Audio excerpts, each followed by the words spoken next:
Malappuram DCC general secretary Beena Joseph ഒടുവിൽ കോൺഗ്രസ് നേതൃത്വത്തിന് വഴങ്ങി എന്ന വാർത്തയും വരുന്നുണ്ടല്ലോ. നിലമ്പൂരിൽ പ്രവർത്തനത്തിനിറങ്ങാൻ പ്രതിപക്ഷ നേതാവ് VD സതീശൻ ആവശ്യപ്പെട്ടു എന്നതാണ് ബീന ജോസഫ് അല്പം മുൻപ് പറഞ്ഞത്. പ്രവർത്തനത്തിൽ സജീവമാകും.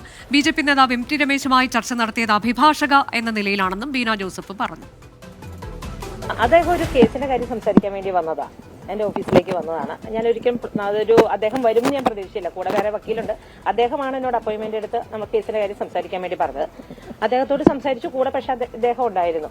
ഞാനപ്പം ഒരിക്കലും പ്രതീക്ഷിച്ചതല്ലായിരുന്നു. അത്രേ ഉള്ളൂ. ഞാൻ വീണ്ടും പറയുന്നു, ആസ് ആൻ അഡ്വക്കേറ്റ് നമുക്ക് നമ്മുടെ ഓഫീസിനകത്ത് നമ്മൾ സംസാരിക്കുന്ന കാര്യങ്ങൾ ഒരിക്കലും എനിക്കത് പബ്ലിഷ് ചെയ്യേണ്ട കാര്യങ്ങളല്ല. അത് ചെയ്യാൻ ശരിയല്ല.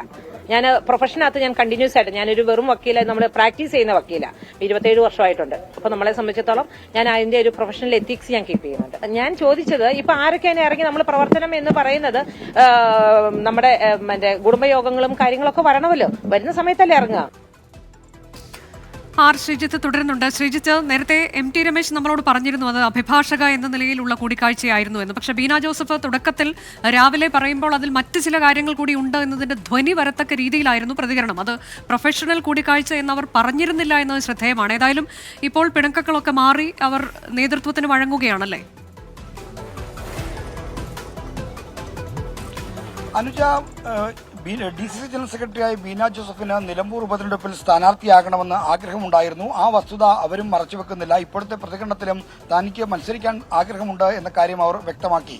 എന്നാൽ അതുമായി ബന്ധപ്പെട്ട് NDAയുടെ സ്ഥാനാർത്ഥിയാകാൻ വേണ്ടിയല്ല MB രമേശുമായി നടത്തിയ ചർച്ച എന്നാണ് ബീന ജോസഫ് ചൂണ്ടിക്കാണിക്കുന്നത്.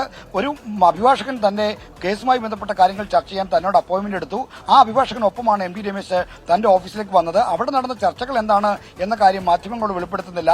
ഒരു അഭിഭാഷകരുടെ ഓഫീസിൽ നടക്കുന്ന ചർച്ച പുറത്തു പറയുന്നത് പ്രൊഫഷണൽ മര്യാദകൾക്ക് നിരക്കുന്നതല്ല. അതുകൊണ്ട് താൻ പ്രതികരിക്കുന്നില്ല എന്നാണ് ബീന ജോസഫ് പറഞ്ഞത്.